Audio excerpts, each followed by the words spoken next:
Hey guys, Machete Zombie here and welcome back to another video. Now in this video I decided to do something a little bit different. I decided that I would rank all of the zombies, or my personal favourite zombies, in George A. Romero's original Dead trilogy. This ranking was rather difficult, I have to say. It was actually one of the most difficult ranking videos I've ever had to do. But nonetheless, it's done now, so let's get to it, starting with number 15.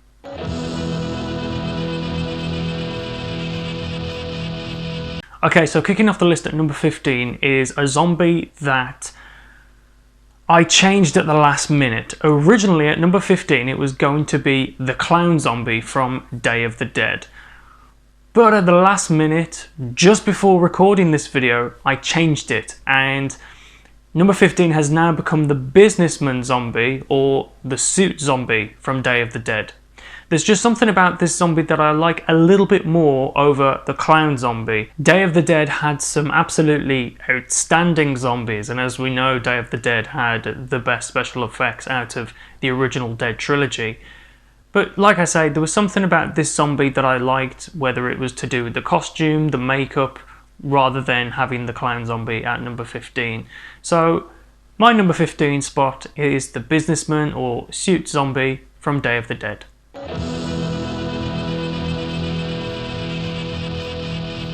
Okay, next up on the list is from Dawn of the Dead, and the zombie that I'm picking from Dawn of the Dead is the Sweater Zombie, also known as the lead zombie.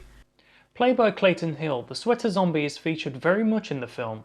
His first appearance is when Peter and Roger turn on the lights to the mall. He can be seen on the escalator. His other appearance would be when he's banging on the store window with the other zombies. And finally, Clayton Hill is married to the actress who played the nurse zombie in Dawn of the Dead.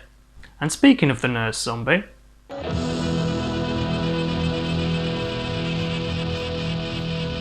I like to think that the nurse zombie was bitten by a patient at the local Pittsburgh hospital, and that's how she became infected and eventually turned into a zombie.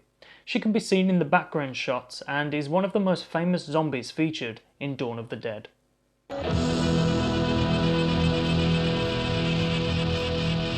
Karen Cooper is the first flesh-eating child zombie to ever appear on film. Following her would be the two children who Peter shot in Dawn of the Dead.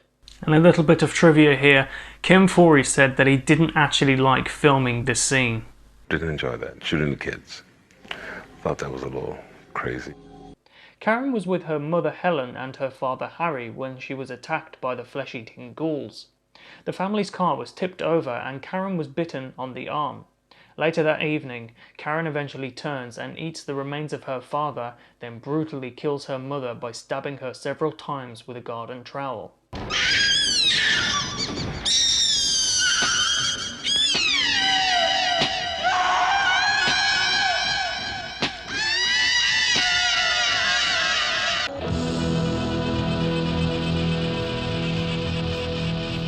Going back to Dawn of the Dead, the Hare Krishna zombie takes the next place on the ranking. Like the Sweater Zombie and the Nurse Zombie, the Hare Krishna zombie is first seen when Roger and Peter turn on all the power in the mall. A few scenes later, this zombie can be seen making his way to the hideout and eventually comes in contact with Francine. What follows is a semi-chase scene between Fran and the zombie. And for some bizarre reason, that scene for the longest time has always reminded me of the hospital chase scene in the original Halloween 2 between Michael Myers and Laurie Strode. Yeah, I know, it's a little bit of a strange comparison, but hey ho, that's how I feel. The Hare Krishna zombie was such a standout zombie that even NECA made a figure.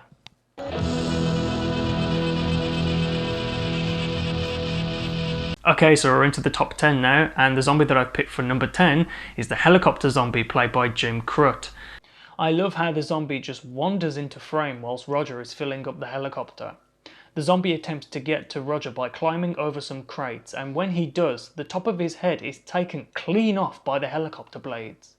This death is one of the most inventive deaths to ever come from Dawn of the Dead, and it's achieved by none other than the mastermind, Tom Savini. I just handed that fish line to a guy and said, run. And when he ran with the fish line, Jim's head unraveled.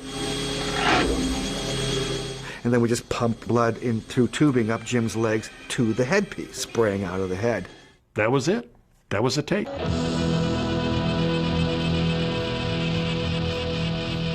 Say goodbye, creep. The next zombie that I've picked is the Machete Zombie, played by Leonard Blythe.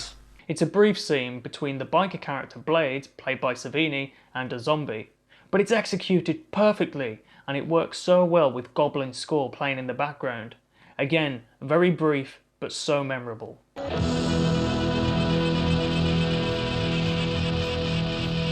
Another brief appearance from a ghoul. This time it's Johnny from Night of the Living Dead. Johnny appears near the end of the movie when the rest of the ghouls are entering the farmhouse. Johnny was never seen being bitten, so how did he become a flesh-eating ghoul? My theory is that after having his head hit on a tombstone by the Graveyard Ghoul and eventually dying, he was then later found in the graveyard by the other ghouls. They then feasted on him, which then led to Johnny being reanimated and then following the other ghouls to the farmhouse.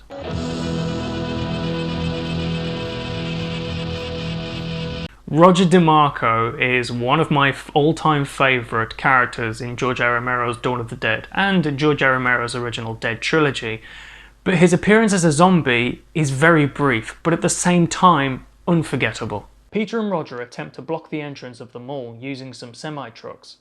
Roger thinks that they've got this by the ass, but is then bitten. His time is coming to an end, and he requests Peter to shoot him if he ever comes back. When he does, it's a slow process.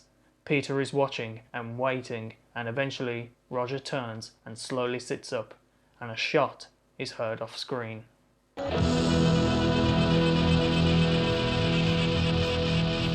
The original, the one that started it all, the Graveyard Ghoul, played by Bill Heinzman. It seems that this ghoul is the most intelligent out of all the other ghouls in Night of the Living Dead. After killing Johnny, Barbara gets back into the car and locks it. The ghoul then attempts to get into the car by grabbing a nearby brick and smashing the window.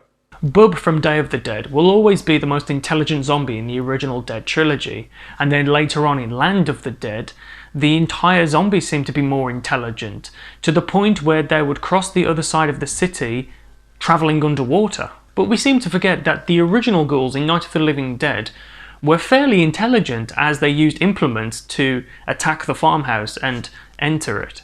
And even at one point, according to Helen Cooper, Harry Cooper's wife, they even tipped over the family car, which then resulted in their daughter Karen's injury. Finally, a little trivia. Bill Heinzman played the same ghoul 3 times, the first in Romero's classic, Night of the Living Dead, and the second time he would be in a film titled Flesh Eater, directed by the man himself. And finally, the last time he played the ghoul on film would be for the 30th anniversary of Night of the Living Dead, where new scenes were shot and added into the film. But with everything said, let us never forget the original Flesh Eater.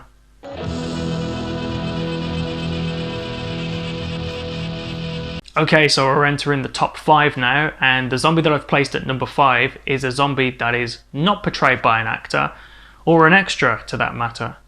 It is a zombie that is the work of genius by Tom Savini and was operated by several puppeteers.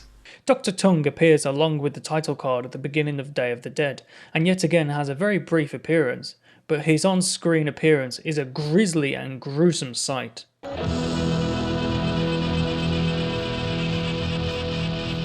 Okay then, sticking with Day of the Dead, next up is a zombie that looks, to me, an awful lot like Dario Argento if he was ever to become a zombie in Romero's Dead trilogy.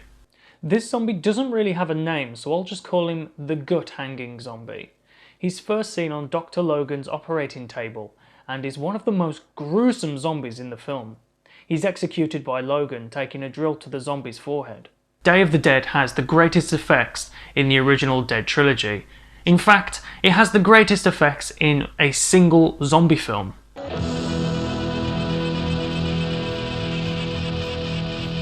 Now we move on to a fan favourite, Day of the Dead star zombie, Bub. According to Dr. Logan, apparently Bub had a military background. Bub is one of the most intelligent zombies in the original Dead trilogy, portrayed by Howard Sherman. Bub is chained up and trained by Dr. Logan and is given several objects to make him remember them when he was alive. He's the only zombie who seems to like Beethoven. And by the end of the movie, he becomes some sort of hero by shooting Captain Rhodes, which then leads to an absolute brutal death. Bub gives a salute, and that's the last time he's seen. Just a quick rant I want to say here. If you've seen the remake of Day of the Dead, you'll know how terrible it is. I mean, if you like the movie, then that's fine, but I think the majority of Romero's fans hate the movie, like myself. But the character of Bub in that movie is so terrible. Absolutely terrible. The character, before he becomes a zombie, is a vegetarian, and then therefore when he becomes a zombie, he doesn't eat people. Cut.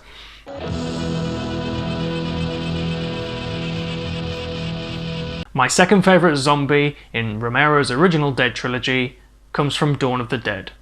Now, which zombie haven't I mentioned yet? The plaid shirt zombie.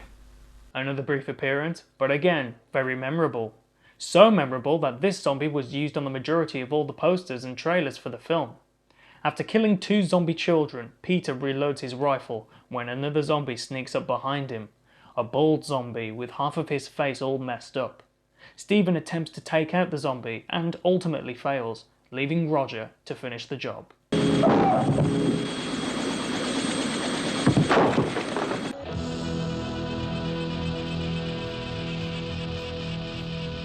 Which of course means that my favourite zombie of all time in George A. Romero's original Dead trilogy is Stephen Andrews.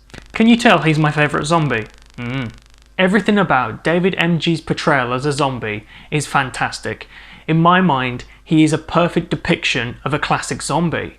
The way he moves, the way his eyes are pointing in a different direction. Even his costume is perfect. A white shirt covered in blood. It stands out perfectly. And the first time he's introduced as a zombie is absolutely fantastic. The zombies are all at the elevator trying to get in, and then one hand slips down the elevator button, the elevator door opens, and he's there, just staring the other zombies in the face. And I think the other zombies did look a little bit disappointed as they walked away, thinking that they might have had something to eat that day, but maybe not. And of course, an added bonus is the gun hanging off his finger. It's absolutely brilliant. Even George A. Romero was super impressed with the way that David came up with his own zombie character. You know, and I think George liked it a lot. I remember him going, "Wow, King Zombie, man, that's great." His zombie walk is yet to be equaled. I don't know how he did that with his foot. I mean, I really pushed that way over.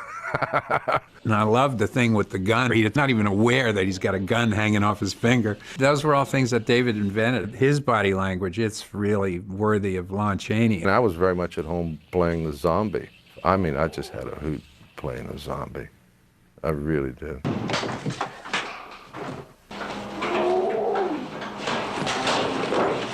So that's my personal ranking of my favourite zombies in George A. Romero's original Dead trilogy. I really hope you guys enjoyed the video.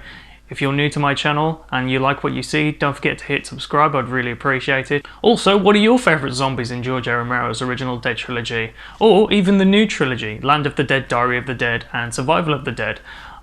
Not that I don't think there's going to be any from Survival of the Dead, but I'd really like to hear you guys' thoughts, so put some comments in the comment section, I'd love to read them.